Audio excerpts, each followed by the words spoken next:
बिस्मिल्लाहिर्रहमानिर्रहीम। प्यारे बच्चों, अस्सलाम वालेकुम। प्यारे बच्चों, आज हम जुमला लिखना सीखेंगे। उकाब एक परिंदा है। तो आइए शुरू करते हैं। सबसे पहले हम लिखेंगे उकाब।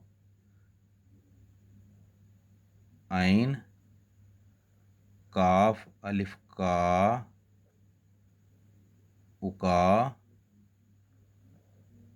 बे उकाब। ये वाला जो काफ है ये गोल ऐसे बनाया है और उसके ऊपर दो नुक्ते लगाए हैं। ये बड़ा काफ होता है, इसे हम मनकूता काफ यानी कि नुक्तों वाला काफ भी कहते हैं। उकाब। दोबारा देखें। आइन काफ अलिफ का उका बे उकाब अलिफ ये और ये काफ एक, ये काफ की कश लगाई। ये वाला जो काफ होता है जिसका ये छोटी सी डंडी सी होती है, इसको कश वाला काफ बोलते हैं। ये छोटा काफ होता है। ये जो नुक्तों वाला काफ है इसे हम मनकूता काफ, मनकूता का मतलब होता है नुक्तों वाला, और ये गैर मनकूता यानी कि नुक्तों के बगैर, ये बड़ा काफ होता है नुक्तों वाला, और ये कश वाला छोटा काफ होता है। ये भी आपने जहन में रखना है। उकाब एक। अब देखें, अब हम तीसरी लाइन लिखेंगे। आइन काफ अलिफ का उका बे उकाब अलिफ ये काफ एक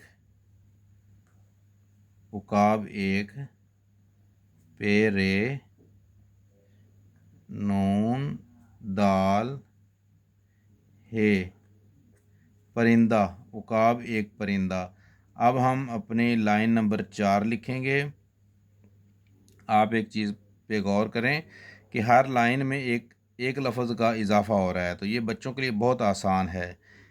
ऐसे जो है नए नए बच्चे ऐसे नए नए अल्फाज सीखते हैं और उनको जुमला बनाना आ जाता है और वो जुमला भूलते नहीं हैं। हमने उकाब के बारे में बच्चों को जुमला आज बनाना सिखा देंगे, वो कभी नहीं भूलेंगे। तो हर लाइन पे एक लफ्ज़ का इजाफ़ा होगा। उकाब उकाब एक परिंदा। अब हम लाइन नंबर 4 लिखेंगे।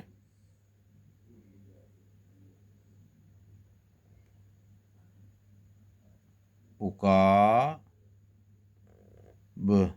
उकाब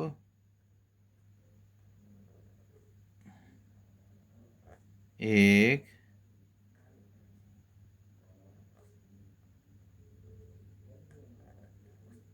परिंदा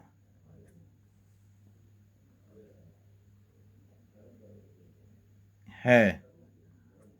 उकाब एक परिंदा है। जब जुमला मुकम्मल हो जाए तो लास्ट पे उर्दू वाला फुल स्टॉप यानी कि ख़त्मा हम लगाएंगे। आइए अब रीडिंग करते हैं। उकाब। उकाब एक उकाब एक परिंदा। उकाब एक परिंदा है।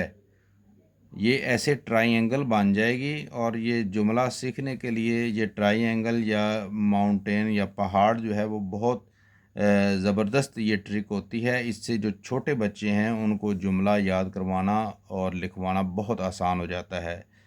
उम्मीद है आज के सबक से आपने कुछ ना कुछ सीखा होगा। मज़ीद किसी और अच्छे सबक के साथ आपकी खिदमत में हाज़िर होंगे। तब तक के लिए अल्लाह हाफिज़।